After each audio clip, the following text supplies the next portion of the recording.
What's going on, guys? This is Jake at thatfitfriend.com, and today I'll be reviewing the LONO Barefoot Flow S barefoot shoes. So 3 things that I have come to love with the shoe is number one, if you are somebody who likes to look for barefoot shoes that feel very sock-like on the foot, and they have a very low volume, nice snug fit that's true through the forefoot, midfoot, and heel, this can be a really good option to go with. One thing that I really like with the shoe is that it's super comfortable, and this upper has enough stretch despite having a snugger fit that it never really feels overbearing. For example, some of the Vivo Barefoot models, they have a nice lower volume fit, which can be hit or miss, but at times I find that the upper can dig in. This upper hasn't really had that issue, so I do appreciate that with this model, and I think that's contributed to the Flow Knit upper that just has a nice blend of a soft yet stretchy feel to it that still feels a little bit more performance focused. The second thing to like with this shoe is the outsole and its tread patterning. So something I've noticed with other barefoot shoes for training specifically that have lower profile outsole treads, they can have slip issues here and there. This model's outsole I think is improved in the sense that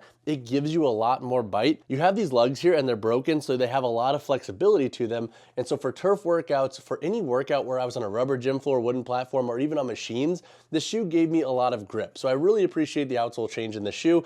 And I like that it wraps up a little bit. It gives you a little bit more structure while you're training, but still having this nice sporty feel because you do have that kind of rounded outsole construction that you have in models like the Tolos Archetype 2.0 and the Innovate Bare XF. The third thing to like with this shoe is I think it's a really good do-it-all barefoot shoe for a decent price point. So this model is, I think, going to be a hit for folks who live in warmer environments or for folks who just want a more casual barefoot shoe that they can wear out and about and then wear to the gym for lifting and cross training and even some running. This model has done a good job for all of my lifting and cross training tasks, and I feel like the appearance is improved on this shoe compared to the older model. It looks a little bit more toned down despite having a bit more flair, I would say, to the design overall. So we have like the cookies and cream outsole here, we have some patterning on the laces, we have some patterning back here on the heel with the heel sling. Overall though, pretty good looking shoe. But now let's talk about a couple of cons that I have with the Flow S. So 3 cons that I have with the Flow S is number one, we do have a reworked toe box that gives you a bit more security when you're doing forward to backwards work in the shoe. But what I have noticed is that the Flow Knit upper here on the lateral side can still give you a little bit of spillover despite having the sidewall here. So if you are an athlete that's doing a lot of side to side cutting and you are huge on having a secure forefoot and midfoot, this may not be the best model for you. I don't necessarily think that's going to be the biggest issue for most, but again, my side to side folks out there and even my powerlifters who pull sumo, you may want to look into something with a bit more structure because again, this is a bit more like daily wear sporty model in the gym versus being like so focused on just athletic and powerlifting focused training. The second con that I have with this model is with the knit upper. It is super breathable, but in colder months, I think you might find that it's a little bit too breathable at times. So for example, here in St. Louis, Missouri last week, we had some temperatures that range between like 5 to 15 degrees Fahrenheit. This shoe was pretty dang cold even with warmer socks. So it definitely won't be your best winter friendly barefoot shoe. If you need something with a bit more warmth, you might want to look for something that has a little bit less ventilation. The third con that I have with the shoe is if you are somebody that has a very high instep or a very thick foot, you might not love the lower profile upper in the shoe. And if you like having just a bit more room in general with your upper with the volume, that would also be something to consider with this model. Again, this is a very sock-like fitting barefoot shoe, so that will limit certain populations who want a bit more room. You might want to look into models like the Blanka Velocity if you want a bit more upper volume through your barefoot shoe. But now let's talk about the performance of the Flow S. To break down the performance of the Flow S, I'll talk about how they do for lifting, cross-training, short runs, and daily wear.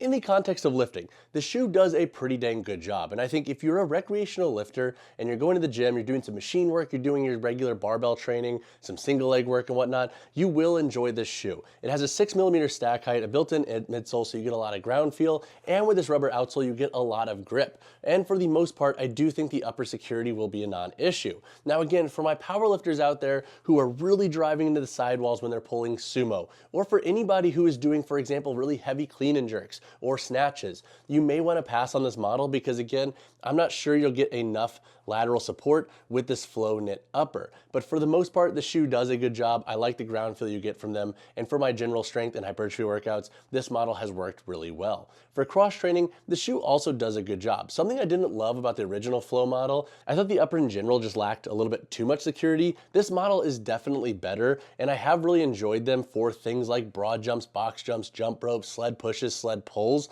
Again, my only issue is that side-to-side stuff, but if you're an athlete or lifter that, you just do some side-to-side stuff like skater strides, I think you'll be okay with this shoe, especially if you are a medium width foot and you fill this upper volume really well. But if you have an excessively wide foot, or if you are somebody who is really doing a lot of harsh cuts, that would definitely be something to consider, especially if you're training on turf where you're gonna have a bit more bite with this outsole. Because again, this outsole I think bites so well that you end up spilling over a little bit more in the shoe, whereas like in something like the Primus Light Knit, the outsole doesn't bite as much, so it almost doesn't feel like it's spilling over as much because there's a little bit more give, which is a whole other issue within itself, but it speaks to the bite of the outsole in this shoe. And so to wrap that up, I think for most folks with cross training, the shoe should work just fine. There are gonna be some niche instances though, where it might start to fall short. For short runs, I thought the shoe did a pretty good job. And I think if you're somebody who likes to run indoors and outdoors, especially in warmer, dry summer months, this would be a good option to go with. The lugs are gonna give you enough bite and grip, in my opinion, on a lot of different surfaces,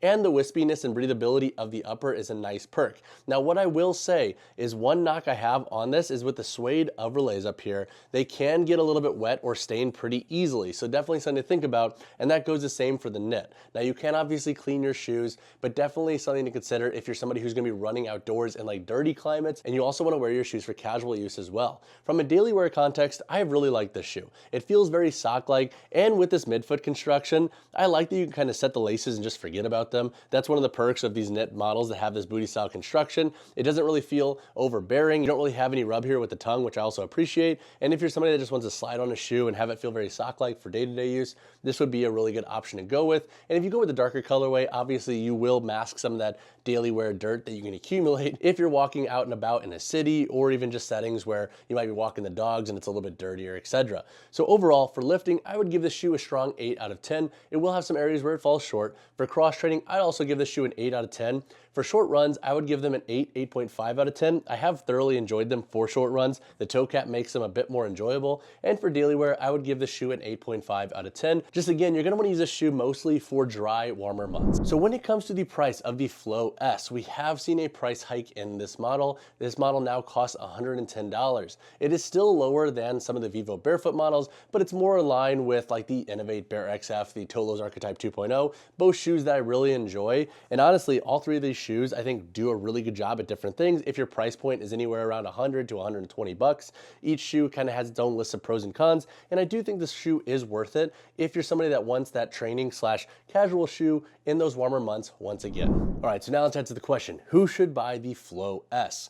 Number one, my sock-like barefoot shoe lovers. If you love a shoe that feels very snug around the heel and midfoot, I think you're gonna love this shoe. It feels very sock-like on the feet once again. The second context where I think this shoe makes a lot of sense is if you're somebody that wants that single barefoot shoe for rocking casually and then doing some strength, hypertrophy, and some cross-training workouts, this model can be a good bet. Again, it also works pretty well for short runs too, and with this reworked outsole, I think you're gonna get more grip out of this shoe than you did with the original Flow. The third context where I think this shoe makes a lot of sense is if you have a narrow and medium foot width, and if you want a barefoot shoe for warmer months or drier months, I think this can be a great option. Now, who should pass on this shoe? Number one, if you're a power lifter, you might want to find something that's a bit more dialed for your performance. Number two, if you need a barefoot shoe for winter wear or just weathering the elements and you're constantly living in very cold, damp climates, this may not be the best option. I would say probably pass on every knit barefoot shoe if that's you. And then number three, if you have a very exceptionally wide foot width and you have a very high instep, this model might feel a little bit too snug for your needs, so definitely reach out to their customer support and ask about that before you invest in that shoe if you do fall into that type of foot anatomy. All right, so when it comes to the sizing and fit of the Flow S, I think you should be safe going true to size in this model. So